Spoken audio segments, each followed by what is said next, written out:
Wata wata wata wata wata wata wata wata wata wata Sena dani jarra madalota nutuba mama kangota ni kabajama wata warra wagni abare kormi maka wallale warra wagni ebise kormi maka lelze wata wagnu lagi abar saidi pata nararsa gadese na turesa meke engota farsa meke engota farsa kale finda chibasa gurra dirano de sagadengara hamesa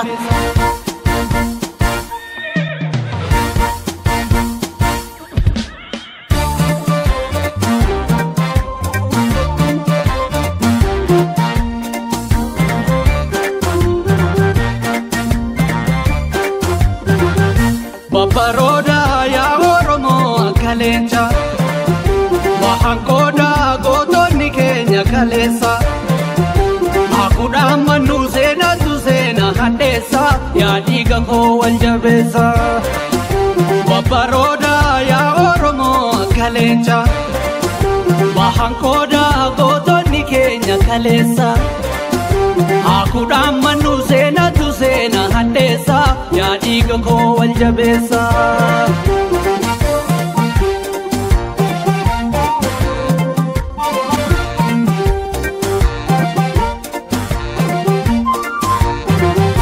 Labom na raba base kuba Ibitiyon koro sodada mota Sanyi laba kuba busani Uma fajafate na muhamata Sila bari yonge beluma Korma lupu jiru alati marsa Gadan sabakan Kenya shani Wani duke gani hurina nesa Dipenta ugo gange ransa Obiyo horam bishan kusani Badem badu hojin senada Goni jodu es maka farsani Lammi laman jirtu bekacha Toko saba toko biya anteni Dukani jababab tumiti Bukulan darbat hamti kankeni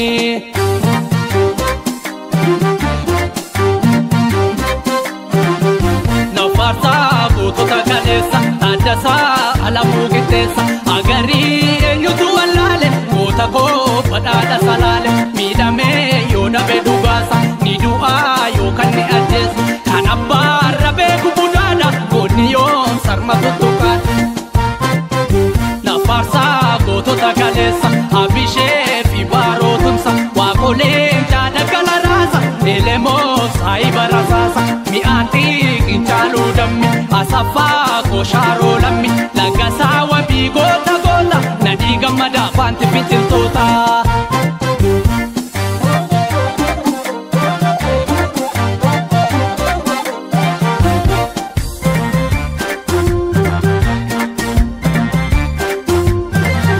Baroda ya Oromo kalenja Bahankoda gotoni Kenya kalesa Lafangonu sena tu sena hatesa Ya diga ko waljabesa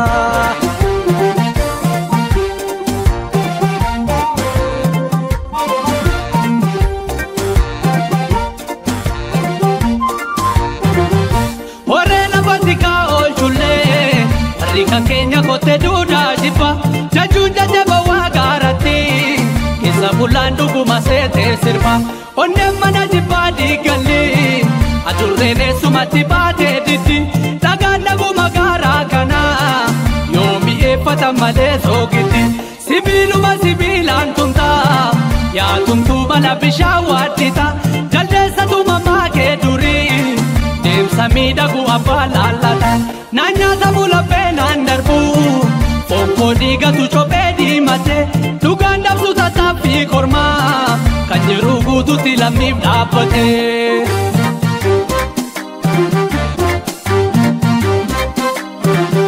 Dagale biya sabasani Bakarware alifani Kan sabana wile hamenya Jaraba gadafa atu Kenya Lenji sof kanaka Huseni Abisa bacham karasuni Aji ada miti liqimse garaat firrisaa waggaa haadam jilo fatansa haayiluu hajiroo bale oliiqaa eenyutu wallaale firmannaa foontu hunda caale aanolee gaafa lola diina calankoo dhiigatu finiina diina kee dhoowwite gateesso dhiira koo qeerransoo nageesso jajjaboo diinni ittiin buune lammeessoo boruu caaliishone himeen fitu kan keenya kuma guuta seenaa kokoradhee tan dhufa suuta dhiirolee dhiigni laga guute kan lubbuun dhabamte as buute sabni koo hin dagannu gaafu biyyoonaa salphattu hundaafu akkasii gootonni kaleessa gadheessa ba'isaa ganuunna aarsa dabeessa Oromoon hundi abaare haadha goobanaati tubasaare dabeessa Oromoon hundi abaare haadha goobanaati tubasaare.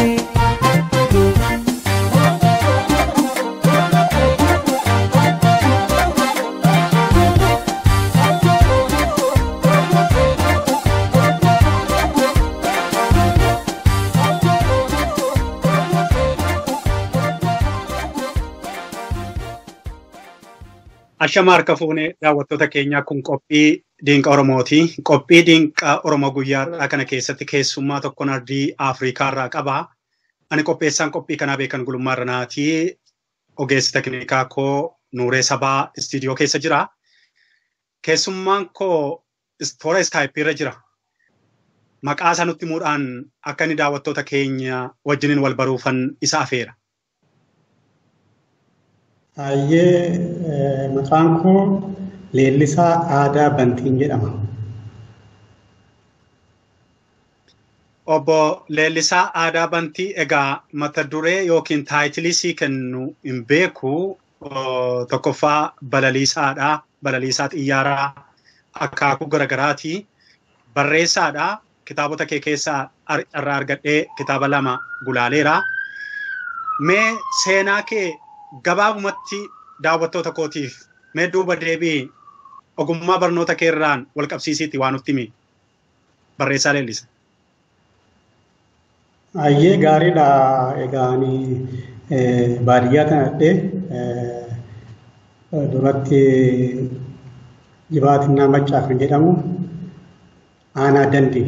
Naannoo Dandiitti baadiyyaa tanadhee baadiyyaa tan guddadhee farda gulufsiisan guddadhee umuriin kun immoo barnoota fennaa ga'ummoon mana barnootaa galeetaniin haayiskuulii innaa fitummoon humna qilleensa Itoophiyaa eerfoorsii balaliisummaadhaan jooyin godhee achirraayyee biyya alaa deemee biyya alaatti balaliisummaa kana baradhee deebi'ee galee tajaajilaa ture. Egaa amma dhuma mootummaa Dargiitti jechaadha. Sana booda in hafee kanuma seenaa keenya. Farda gugsii naan jette balaliisaa Leellisaa Aadaa. Kitaaba kee keessatti waa'ee gugsii fardaa artikelii bareedaa tokko argee dubbiseera. Irraas barsiiseera carraa argadhee yuunivarsiitii Amboo keessatti kutaa sana irraa barattoota kootiif dubbisee irraa barsiisee beeka. Kitaabonni kee yeroo ammaa kana keessumattuu kitaabni jalqabaa kudhaama seenaa inni jalqabaa Oromiyaa keessatti qorattoota harka hedduu akka inni jiru nan beeka quban qabaa. Dhiyeenya kanallee miidiyaan biyya keessaa waa'ee guddifachaatiin wal qabasiisee akka inni irraa barsiisee fi wabii yookaan referaansii akka inni godhate quban qaba. Mee waa'ee kitaabota kee kutaa tokkoffaa kutaa lammaffaa akkuma kanammoo lafa argama isaatii duuba deebitee nutti himtaa qabiyyee isaa faana gabaabinatti obbo Leellisa. Gaariidha. Kitaabni koo maqaan isaa kudhaama seenatii. Kudhaama seenaa waan ammoo gaazexaa immoo kudhaama kana Oromoon baay'ee hin beeku. Kudhaama jechuun hiika baay'ee qaba. Tokkoffaa kudhaama jechuun qoricha jechaadha yookaan daawwadha. Lammaffaa kudhaama jechuun kitaaba jechaadha. Sadaffaa kudhaama jechuun kuusaa jechaadha. Keessayyuu kuusaa abbaa jechaadha. Waan abbaan namaa kuusa jechaadha. Sanarraa ka'eetanii kitaabni koo kuusaa aadaa, kuusaa seenaa, kuusaa amantii, kuusaa hawaasummaa hunda hammata jechaadha. Kanaaf kitaabni kun tokkoffaan seenaa Oromoo irraa Oromoon eessaa dhufe kan jedhurraa ka'ee aadaa dabalatee amantii dabalatee boqonnaa 6 of keessaa qaba. Inni kitaabni inni lammataas kudhaama seenaa lammaffaa jedha. innis akkasuma seenaa Oromoo, seenaa Kuush, seenaa Afrikaa, seenaa Meerowee kana hundumaa hammatee innis akkasumatti kutaa jaaf keessaa qaba. Hanga Oromoo irraa kaasee maqaan jijjiiramaa dhufee amma impaayera Itoophiyaa kaniin dhuunfatamutti maqaan jijjiiramaa kan dhufe akkas jira. Akkaataa itti Itoophiyaan illee ijaaramte illee impaayera kun ijaaramte illee of keessaa qaba. Akkaataa itti maqaan Oromoo lafti Oromoo jijjiiramaa dhufe hundumaa of keessaa qaba. Kan of keessaa hammata waa baay'ee qaba. Kan hundumaa immoo amma yeroo gabaabaa keessatti inni ibsuu hin dandeenyu kanuman si hima.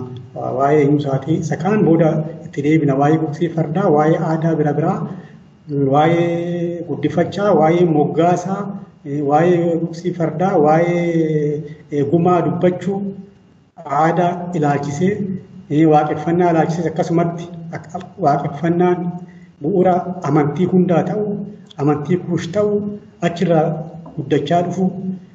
Amantiidhaa kan uummata kuush ta'u, uummata kuush jechuun uummata Oromoo jechuudha. Oromoo jechuun kuush jechuudha. Kuush jechuun Oromoo jechaadha. Baayibilii keessayyuu oraan yookaan oorii jedhee jira kan jiru. Sanarraa ka'eeti egaa maqaan Oromoo gara kuushitti gara Itoophiyaatti achi immoo maqaa booda kana nu baasan immoo kana walitti hammata kana hundumaa ibsa qabaa jechuudha. Galatoomi anillee kitaaba jalqabaa yeroon sii gulaale hamma kana sagalee kee hin dhageenye nama maqaallee nama moggaase tokko obbo Hundasaa Waaqwayyaatu kitaaba kana beekan nu gulaale jedhee dirqama natti kenne. Achi booda kitaaba sana nan gulaale qofa utuu hin ta'in gattaa'een irraa baradhe wantoota hedduu qaba. Qorannoowwan gadi fageenya qaban egaa waggaa dheeraa akka itti dadhabdeen nan amana. Namoonni kitaaba kee jalqabaa dubbisan kana dhugaa baatota ragaa baatota. Kitaabni lammaffaa kun biyya galeeraa obbo Lalisaa Aadaa. Kitaabni lammaffaa biyya alaatti maxxanfame tokkoffaa biyyatti maxxanfame raabsame inni lammataa kun biyya alaatti maxxanfame biyyatti maxxansiisuudhaaf tattaaffii goonee turre. Walafaan dhuftuu emerjensii eenyuun mootummaan Itoophiyaa wayyaanee labseen komaand postiin dhorkeera jedhanii dhorkame akkanatti beekatti maxxansiisuu hin dandeenye biyya alaatti maxxansiifne dasii immoo galchuuf immoo carraanuma barbaadaa jirra biyya keessaa baay'ee nagaafachaa jiru akkamitti arganaan jedhanii kanaafuu amma dhiyootti beekatti raabsama jedhee tan abdii qaba. Egaa daawwattoota keenya waa'een kitaaba barruu afaan Oromoo egaa kanuma beektanidha. Kitaabonni gaggaariin sammuu qulqulluu kan qabanii fi aadaa seenaa gadi fageenyaan kan beekanii baqattoota ilmaan Oromoo biyya alaa keessa iddoo adda addaatti faffaca'anii jiran kanaan kan katabamee fi beekumsaanii bakkeerra ardii kanarra iddoo adda addaatti faca'ee akka jiru beekamaadha. Kan egaa akka carraa ta'ee ilmaan keenya ittiin barsiisuudhaaf carraa guddaa hin arganne. Koppii baay'isanii biyya keessa raabsachuudhaaf bilisummaan hagasii hin jiru. Kun egaa akkuma gaaffiitti ta'ee rakkinni keenya hundeedhaan waan jiruu fi gaaf tokko irra aanna jennee abdanna. Balaliisaa fi barreessaa Lalisaa Aadaa amma immoo ka'een gara qubeettis dabarsa.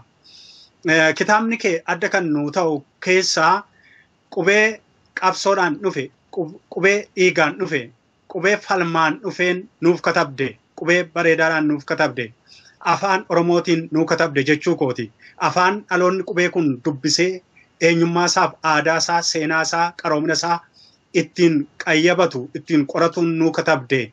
Mee ka'een seenaa qubeetti duuba deebisee akka ati waa nu dubbattu barbaada. Yeroo baay'ee seenaan qubee seenaa adda bilisummaa Oromootiin wal qabata.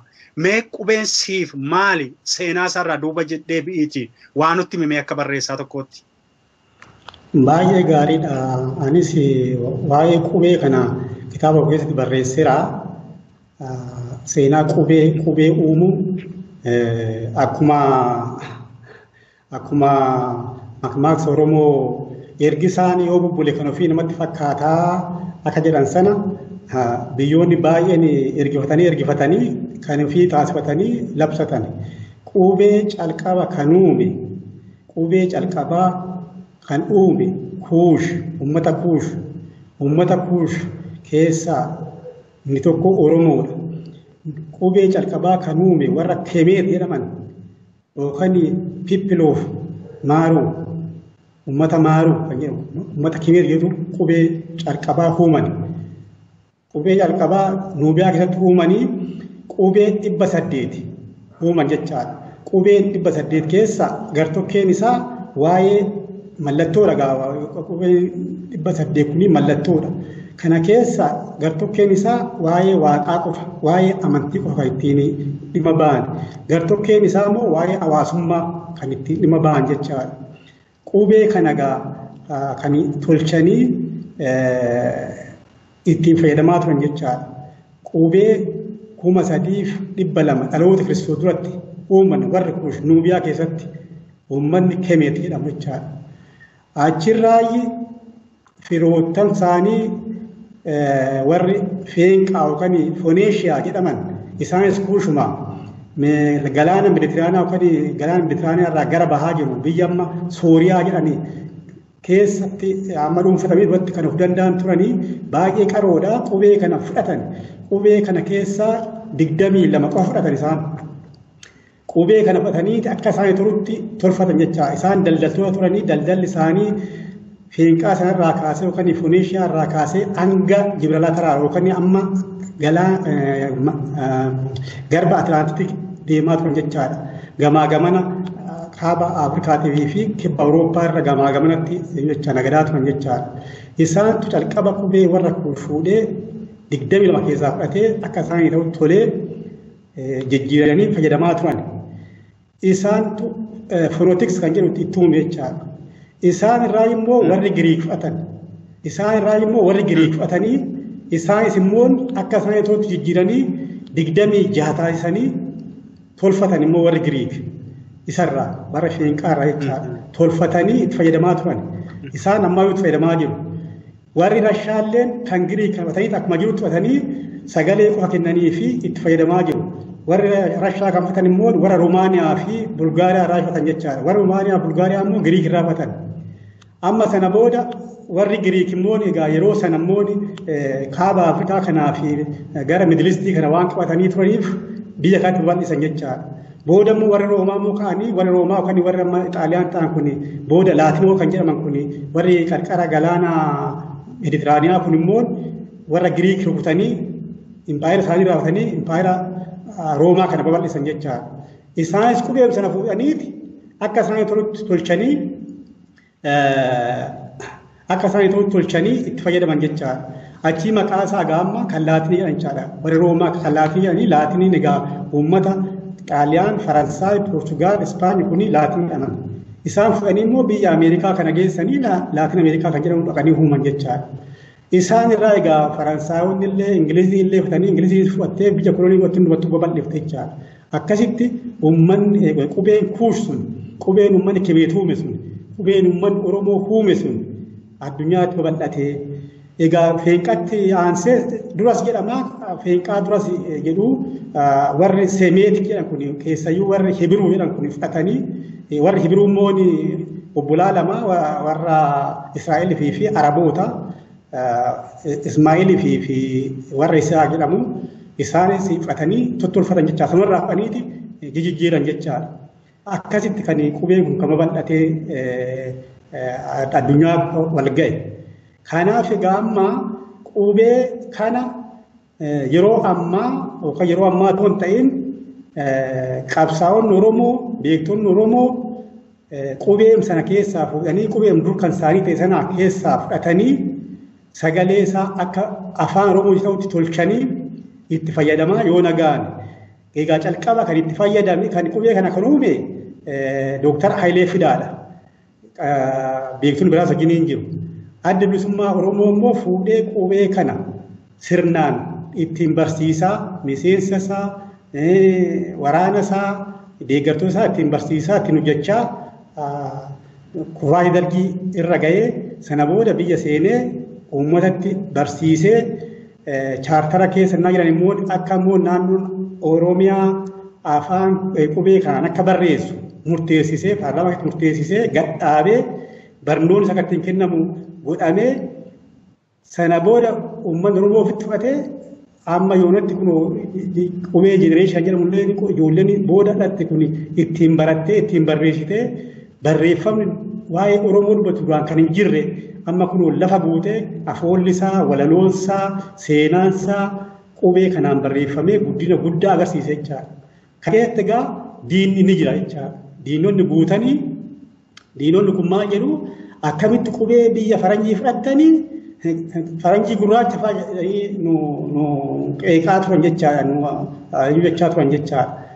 Kanaaf egaa nutillee faranjiin turree kan keenya duraanii fudhanne malee nuti hin ergifanne akka kan isaanii amma warra akkasuma jedhu immoo hin ergifatan isaan hin ergifatan ergifachuu otoo hin ta'in hin kennameef kan kennameef immoo jaarraa amma qubeen kan uumame kuush kan uume Oromoon qubee kana kan uume 3,200 dhaloota Kiristoos dura isaan qubee kana kan argatan immoo 360 jaarraa arfaffaa keessa akkamitti argatanii isaa dura wanti barreessan hin jiru wanti dubbisan hin jiru waan tokko hin jiru innaa biyya Arabaa irraa dhufanii waa tokko hin qabanii dhufanii qabeenya qaroomina kuushuu balleessanii siidawwan jijjigsanii amma siidawwan akkasuma yooniis gurii kufsee soba isaantu kufse isaantu jijjigse kan biraatu kan akkasuma fakkaatu naannoo adda jira barreeffama kan qabu barreeffama warra kuush duratti kan qabu sana hundumaa jijjigsanii balleessanii booda adabatanii ta'an jechaadha waan hundumaa balleessanii biyya kan keenya jedhanii qaroomni keenya jedhanii waan sanan kunuunsine akkasuma jechaadha amma waggaa 360 dhaloota Kiristoos booda namni Firemnaaxoos fi Eksoodoos jedhan lammiin isaanii Giriik kan ta'e garuu naggaadee Sooriyaa ta'anii dhufan gara baha Afrikaa dhufanii mootii yeroo sanaa naannoo Aksuum bulchifamatti dhufanii waa'ee amantii Kiristinnaa uumamuutti man jechaadha barsiisanii akkasitti barsiisanii dhaqanii booda barsiisee deemee Gibsi deemee jechaadha namichi kun Firemnaaxoos kun dhaqee itti uummata Abashaa jedhuun argee akkaatti isaanii dhagaa faattamanuu ji'a faattamanuu uummata kananii waa'ee Kiristinnaa itti dhufee jennaan maaloo maa gattee deemta itti deebanii badu deebitiin barsiisanii muudanii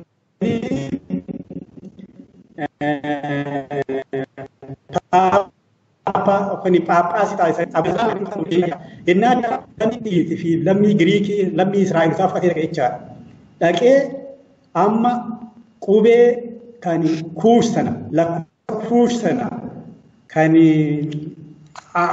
amma kan keerti jedhanii kan ortodoksii jedhanii kan itti fayyadamanii kileettuu salas jedhanii kan lakkaa'amu qoobiidhaa fi caammaa kan qabdu ishii faa fidanii itti agarsiisanii ishiirraa qubee sanarraa qoobii ishiitiif caammaa ishii kophee ishiirraa kaasanii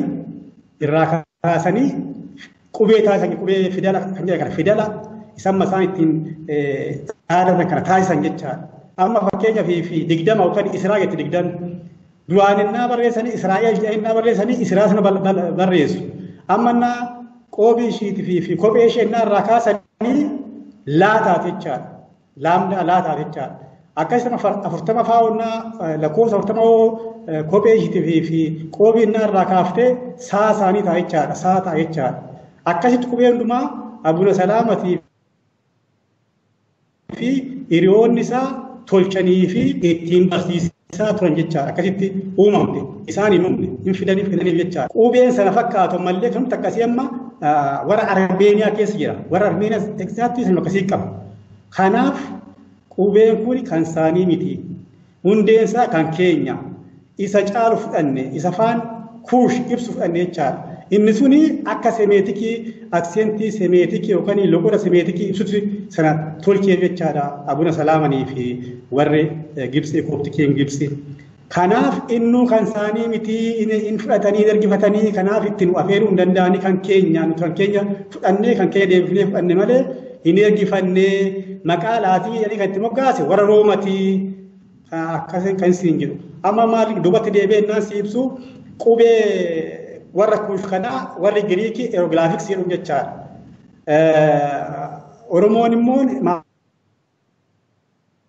maali Oromoon kuushonni immoo meetooneetari.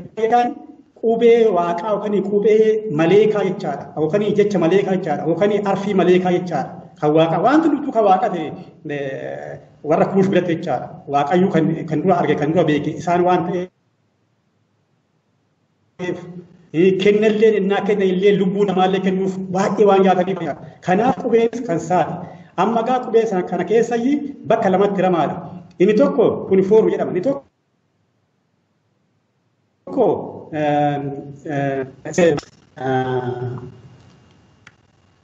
qubee kunifoormi fi heraatik jedhama kunifoormi isa kan dhimma waaqaatti fayyadaman inni heraatikiin immoo sattiin barreessan isa amma addunyaarra balga'ee jechaadha. Kanaaf qubeen keenya heraatikii fi sammas hin jedhe kana yuunifoormii irraa kan keenya durii irraa fudhannee malee nuti laatinii irraa fudhannee deebifnee kan keenya sana fudhannee tolfanne akka ammaatti akka saayinsiif nu ta'utti akka waan duraaf nu ta'utti amma qubee kana fayyadamne inni kan isaanii immoo afaan warra kuush ibsuu hin danda'u isaan hundi beeku kanaan dura qubee kun kan Itoophiyaa jedhanii biyya Afrikaa fudhachiisuudhaa jedhanii biyya Afrikaa walitti qabamanii Adaamatti walitti qabanii beektonni Afrikaa hin sirreessa jennaan sirraa ofii dadhabnaan dhiisanii gatanii kan immoo gaazexaa isa Addis Zaman jedha sanarratti bayeettu dhennaa sana bara dargeechaadha kamuuf akka hin taane kanaaf uummanni Afrikaatu isa gatee isuma kan laatin jedha kana fudhatee jechaadha. Isaan kan isaanitu iyyuu ibsuu hin danda'u. Kan isaanitu iyyuu jechi tokko jechoota 3-4 hiiku. Seenteessi aan adda baafama malee jechichi ibsan kennu jechaadha. Keenya garuu mataatti of ibsa qubee kanaan jechaadha. Kanaaf akkasitti akka nu hubatan barbaada jedheetan. Daawwattoota keenya kan nuti irraa dubbataa jirru seenaa qubee afaan Oromooti. Seenaa qubee afaan Oromoo kana keessatti egaa barreessaa leellisaa aadaa kan inni jechaa jiru laatinirraa madaqfanne kan jedhuun olidha. Dhimmi qubee keenya kuushtu uume nummoo damee kuushii kanarraa kan ka'e kan keenyatti deebine kan keenya fayyadamaa jirra. Kanaafuu kan halagaan nuun jiru kan halagaan siin kennaa jedhu kun sirrii miti umuriidhaanis yoo ta'e saayinsiidhaanis yoo ta'e fudhatamummaa teknooloojii wajjin karaa kamiin iyyuu afaan nuti filannee itti fayyadamaa jiru kun qubee nuti itti fayyadamaa jiru kun qubee filatamaadha kan jedhu oduu qofaan utuu hin taane saayinsiidhaanidha nu akeekaa jira. Kanaaf immoo bal'ina isaatiif kitaaba isaa akka dubbistan abdiin qaba daawwattoota keenya kun qophii Dinqa Oromooti. Ogeessi teknika keenya Nuuree Sabaati daawwattoota keenya. Ammas waa'ee qubee yeroo akka saayinsii isaarraa akkuma amma kunoo ilaalaa jirtan iskiriinii kanarraa kun amma egaa akkaataa dhufaatii qubee wajjiniin kan wal qabatu keessumattuu boci kun simbooliin kun akkaataa inni itti wal darbee dhufe akkaataa inni tokko isa tokkorra bu'aa dhufee kan keemeet keessumaa kana bal'inaan kitaaba leellisaa aadaa keessatti hin argattu hin abdanna. Harka hunduma keessanii ingaa jennee kitaabni kun daawwattoota keenya. Egaa xiinxalli yeroo ammaa kana karaa adda addaatiin bakkee kanarraa miidiyaa hawaasaa kanarraa adeemaa faca'aa jiru kun seenaa isaatti duuba deebinee gaafa akkas gama saayinsiitiin qorannee ilaallu kana fakkaata jechuudhaaf. Egaa obbo Leellisaa qabatama biyya keenyaattan si deebisa. Gaafa qubeen kun biyya keessa gale jette adda bilisummaa Oromootu ga'ee guddaa qaba jette kana kan uume immoo Dr. Hayilee Fidaati jette. Dr. Hayilee Fidaa hirmaataa dubbii afaan Oromoo kan jedhullee kitaaba inni barreesse Yuunivarsiitii Finfinnee keessatti irraa argadhee ilaaleera dubbiseera. Namni baay'eenis bitatee harkaa qaba jedheen abdadda. Egaa mudannoo akkamiitu ture bara adda bilisummaa Oromoo biyya keessa seenee qubee barsiisaa ture ni beekta jedheen abdadda. Mee mudannoowwan qubee kanaa wajjiniin wal qabatee dhiibbaawwan akka inni hojiirra oolle taasifamaa ture. Rakkoon isaa egaa haga ammaatti duukaa deemaa jira waggaa 27 haa ta'uuti mee mudannoo sana duuba deebi'iiti isa qabatamaan ijaan beektuu fi gurraan dhageesse keessa deemte mee nu yaadachiise sanarraa ka'uun gaarii natti fakkaata. Baay'ee gaariidha gaaffii gaariidha. Egaa qubee afaan Oromoo kana yookaan afaan Oromoo kanaa fi qubee uumuu kan yaalan Dr. Hayilee qofa miti Sheek Saampaloos yaalanii fi qubee tolchanii fi Sheek maqaan isaanis yaalanii amma kanaan hundumaa keessayye inni kun fudhatamee inni durii kun kan isin jedhu yeroo biyya keessatti mana barnootaatti kennamu naa jalqabu qubeen kuni mana barnootaa garaagaraa barsiisuu naa jalqabanii warri Oromoo hin taane warri qubee sana jibbanii warri qubee keenya fudhaa jechaa turan suni mana barnootaa garaagaraa keessatti ijoolleen akka qubee kana hin baranne gochaa ofii barsiisuu diduudhaniin ijoolleen akka qubee kana jibbituudhanii gaaf kan sana bira darbanii ijoolleen akka balaaleffatu hiriira baatee akka balaaleffatu godhan jechaadha. Kanaaf 95 Bishooftutti ijoollee mana barnoota elementarii xixiqqoo homaa hin beekne hiriira baasanii qubeen kun nuun ta'uu qubeen kun nu dhiifnani barsiisonni keenya hin beekanii nuti barachuu hin dandeenye qubee isa kan gi'izii nuuf haa ta'uu hiriira ba'an Bishooftutti. Kanarraa ka'uun bulchiinsi yeroo sanaa naannoo Oromiyaa eenyu kareellee amma irraanfadhee dubbii kana eenyu jedhee barsiisota Oromoo hin taane 600 ol Oromiyaa guutuu keessaa hojii dhaabsan jecha hojiirraa hari'an jechaadha. Achii qubeen barsiisuu itti fufamee booda turee bulee jarri sun fi isaaniitii mana barnootaa galgala baratanii qubee baratanii barreera kunoo afaan Oromoo qubee baranne jedhanii bara Kumaa Dammaqsaa pirezidaantii naannoo Oromiyaa ta'e deebisee jarri sun akka mana barnoota deebanii akka qaraman namni qubee barreessuudhaa fi dubbisuu danda'u barsiisuu danda'a qaramuu danda'a hojjechuu danda'a jedhee waan labsisiiseef jarri sun deebianii mana barnootatti barsiisuu jalqaban jechaadha. Egaa jalqabanii ammas dhoksaadhanii shiruu hin dhiifne ijoolleen akka jibbitu afaan Oromootuyyuu afaan Oromoo kennamu mana barnoota kennamu sunuyyuu kan Oromootii miti hin beekamu Oromoo addaan qooduu yaalanii jechaadha. Kuni kan dhiyaatii kuni kan ba'aatii kun kan maatii kun kan Oromoo waan teessu miti jedhanii ijoollee jibbisiisaa irratti lolaa turan jedhan gura kootiin dhagayeera irratti lolaa turan jechaadha. Karaa mana sagadaa Ortoodooksii immoo qeesonni immoo qubee seexanaa jedhanii irratti lallabaa turan jechaadha. Qubeen kun biyya keessa baduu qaba jedhanii jechaadha. Nan yaadadhaa Amboo Mikaa'el Awwaaroo jedhamutti Amboo qarqaratti ximphata jedhuun guyyaa cuuphaa jedhanii amajjii keessa bahee ala bahee laga bu'ee laga bulee deebi'ee gala taabonni isaaniiti. Taabonni suni lagaa bahee gara manaatti ennaa deemu oodam gahee dhaabbatan qeessoo jetta dhaabbatanii dhagaa jedhanii jechuudhaan simaabaloo jedhan sanaan qubee seexanaa kun amma badutti hin galu jedhee taabonni jedhanii labsan jechaadha uummatatti. Didee qubeen kun baduu qaba jedhee taabonni galuu dide jedhanii. Achi uummanni Oromoo dammaqee waan sa'aatiin beekaa ayi galtus galee dhiiftu dhiisee irraa garagalee deeme jechaadha. Inni sirba isaatti deemu sirba isaatti inni mana isaatti galu mana isaatti galee booda salphatanii gara waanuu isaatti holqa isaatti geessanii galchan jedha taabota isaanii jechaadha. Kanaaf karaa adda addaatiin irratti duulamaa ture karaa adda addaatiin madeessaa turanii kana itti fufanii amma dhiyoo kanaatti itti fufanii dhiyoo kana keessa kun akkuma miidiyaa adda addaatti dubbatamaa jiru edaa isaan lafa jala ijoolleen akka hin baranne akka ijoolleen akka qubee sana akka jibbitu ta'anii kun silaa kutaa tokkotti baratanii fixuu kan danda'an qubee 26 shii lama shii cindii taate wajjin gara 33ti waggaa tokko keessatti barsiisanii fixuu dadhabanii kutaa tokko keessaa ta'u ijoolleen bariin gara lama keessatti otoo baratiin gara sadiitti keessatti otoo baratiin gara afuriitti akkas daddabarsanii beekaa godhanii warri qubee jibban warri akkasitti qubee jibbaa turan shira akkanaa hojjetanii akka jibbamee kunoo dadhabde ijoolleen jedhanii akka qubee isa kan giizii takka deebi'an sanaaf kan hojjetan jechaadha.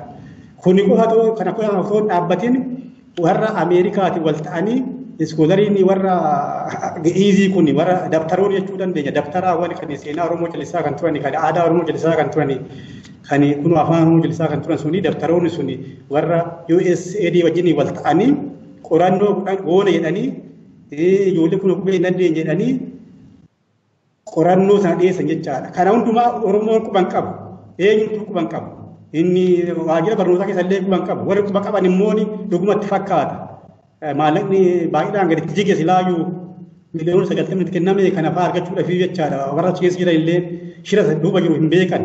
Achi qubee fudhanii waliin borcanii tani akka addunyaattis nuti illee fudhannee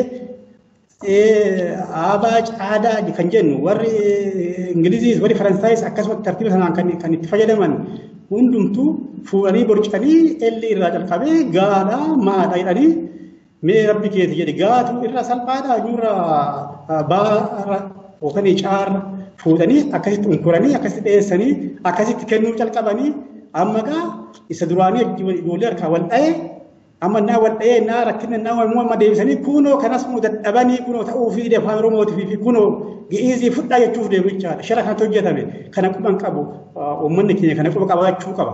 Shiraan warra qubee Oromoo jibbutu aabaa caadaa balleessee laagaamaa kan jedhan sana kan ooratti kan dhumu tolchan jechaadha waliin makanii akka balleessanii jechaadha. Kanaaf kuni qabsoo dhiigni meeqatti dhangalee kan dhufe yoon hanga'e yuunivarsiitii hundattuu keessatti kan baratame kan salphaa kan ta'e kan kompiitarri hundumtuu fudhate saayinsii hundumaattuu kan fudhatama kan argate fuudhanii burcanii deebisanii qubee isaa akkasumas isin jedhe qoobiidhaa fi eegedhaa fi kophee qabutti nu deebisuudhaaf deemu kana uummanni keenya falmatee qubee duraatti akka deebi'u gochuu qaba jedha. Kanaafuu akkuma adda bilisummaa Oromootti dhiigee itti du'ee fide afaan Oromoo kanaaf qubee kana filee fide kana uummata hubachiisuun qaba.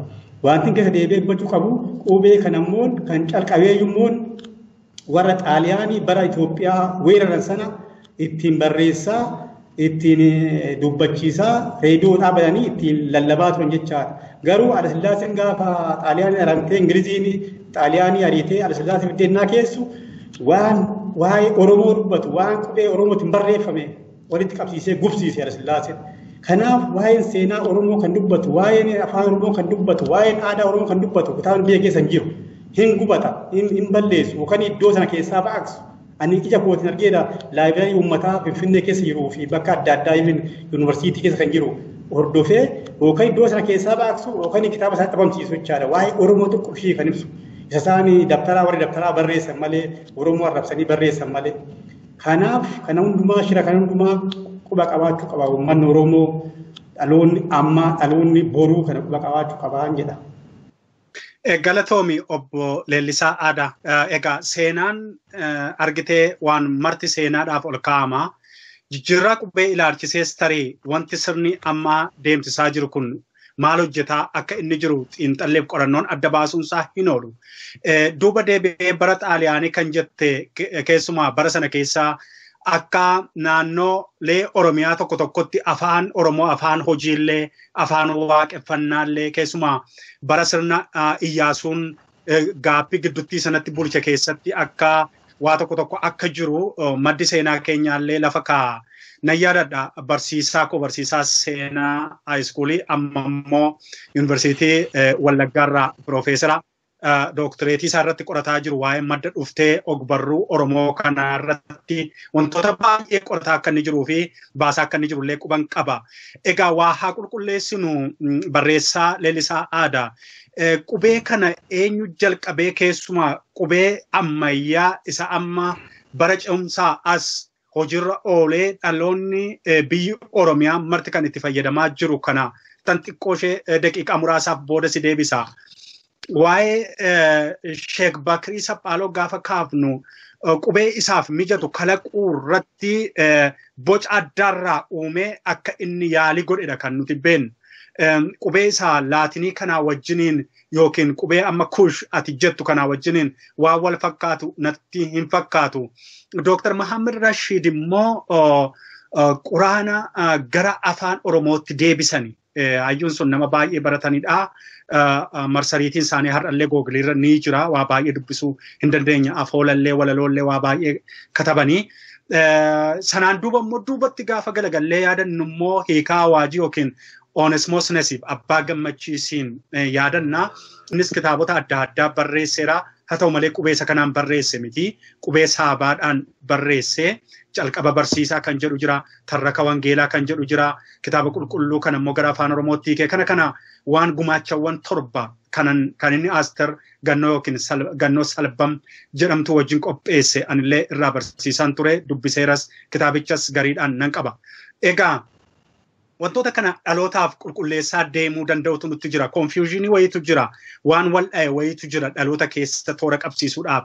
Mee diikeedii sadii kan hin caalle jechuun koo erguma addi bilisummaa Oromoo erga argitee gara Awurooppaa kanatti qorannoowwan adda addaa ilmaan Oromoo gara biyya alaatis iskoolaalonni kun ba'anii achitti qorannoota taasisanii erga fidanii wanni sun Hayilee Fidaadhaan haa hoogganamu iyyuu malee Dr. Hayilee Fidaadhaan haa hoogganamu iyyuu malee namoonni isa gargaaran waan dhabaman natti hin fakkaatu. Achi ba'anii immoo addi bilisummaa Oromoo immoo sana qabatee dhaqee hojiirra oolche. Dr. Mohamed Rashid illee akka inni qubee dachaa keessaa qooda qabudha seenaan amma kan inni adda baasaa jiru. Qorattoonni asiinis achiinis walitti fidanii qubee yookiin afaan nuti ittiin har'a bilisa taane akka barbaannetti yaada keenya ibsannu kana nuu fidaniiru. Galata guddaa qabu. Sana irratti yaada dabalattu yaada dhumaa yoo jiraate tarii qubeedhuma keessaa utuu hin bahin yaadni lapheetti si hafte yoo jiraatte carraa daqiiqaa lamaa sii kennuufan. waan lapheetti naaf illee jirtuu dhugumaa qubeen Sheek Saampaloon uumanii qubee salaatii kanaan waliin fakkaatu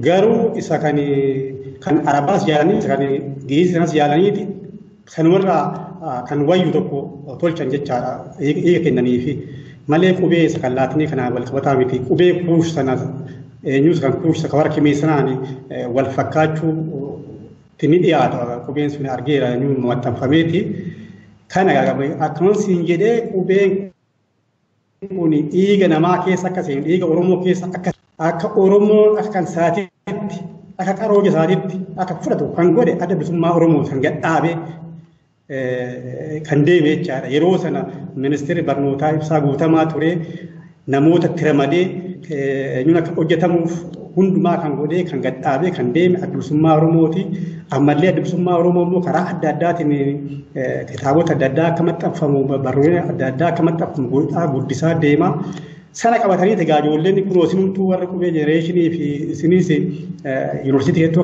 akka baratamu tattaaffii gootanii elementarii fi sekandarii darbee kitaabonni baay'ee ittiin maxxanfamanii kanaaf dhugaa rabbii kana diiguu jechuun guddina amma qaroomina irra ga'e kanarraa duubatti deebisuudhaaf durattuu duubatti nu deebisan jechaadha.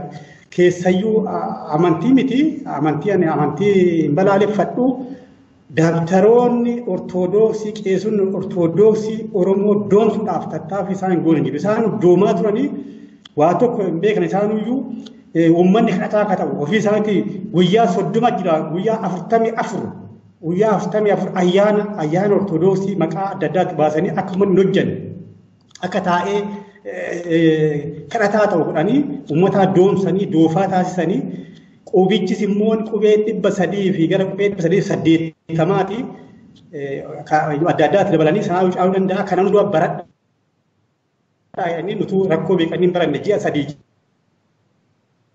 ji'a 4 fite sana barachuudhaaf fi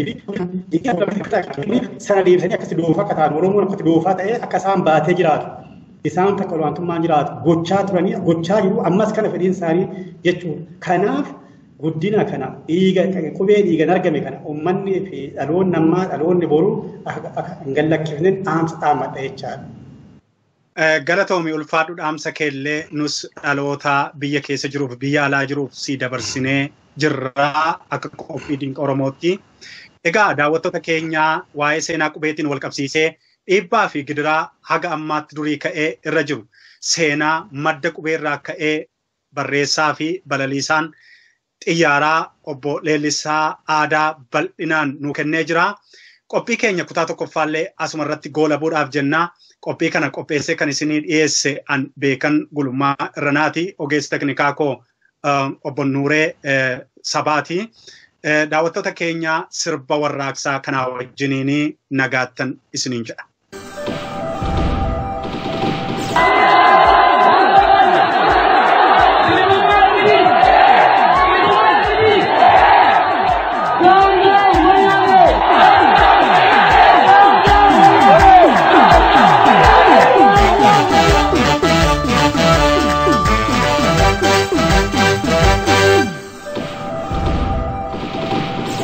Hidhannoo namnullee harki keenya hawwe hin sodaan malagaa haqni keenya qawwe sodaataan sodaatee gowwaan oolus mana walirraan kusannu lubbuu duutu kana jettel maanaya lollaan naannessite warra taankiif marti lolu qaaneessite hanga jaarsa diinaa diigame arginu handu'ee mararree etetteenyeen gaddinu hangalaabaa isaa fannool korsiisu Oromoo daabbaan kan lolee lolchiisu adurreen tahini akka leencaadde hidhannee dukkaaf naadde limoof taadde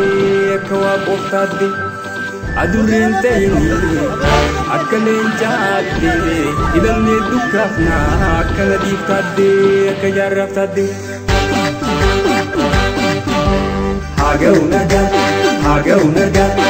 Haga unagan dina waliin qabnu osoo somuunu kume kandamu bita duga weewaan qabdu gurguri ofiif Oromoo jalaafuri Haga unagan dina waliin qabnu osoo somuunu kume kandamu bita duga weewaan qabdu gurguri ofiif Oromoo jalaafuri ofiif sabalee Oromoo jalaafuri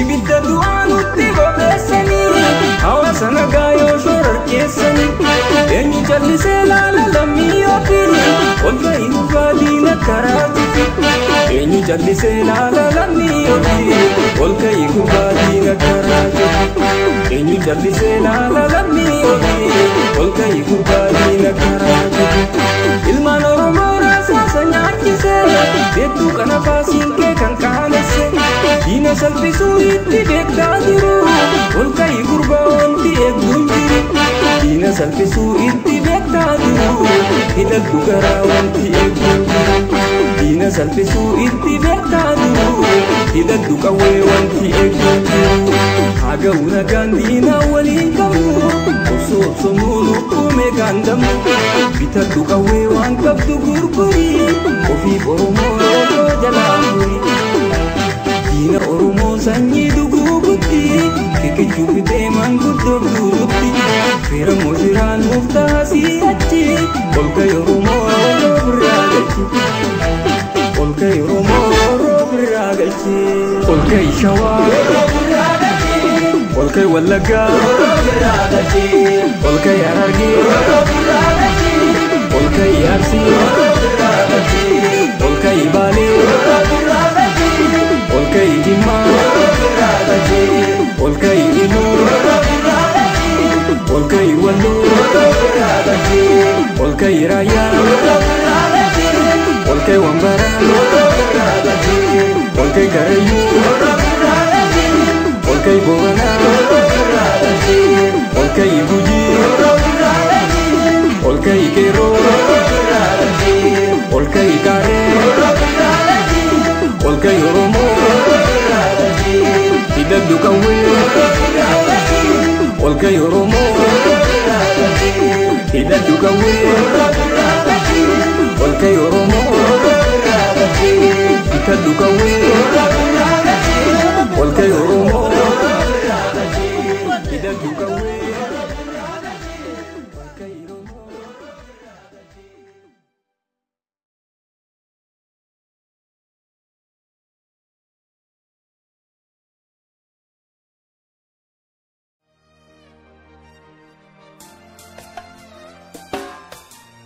Ramo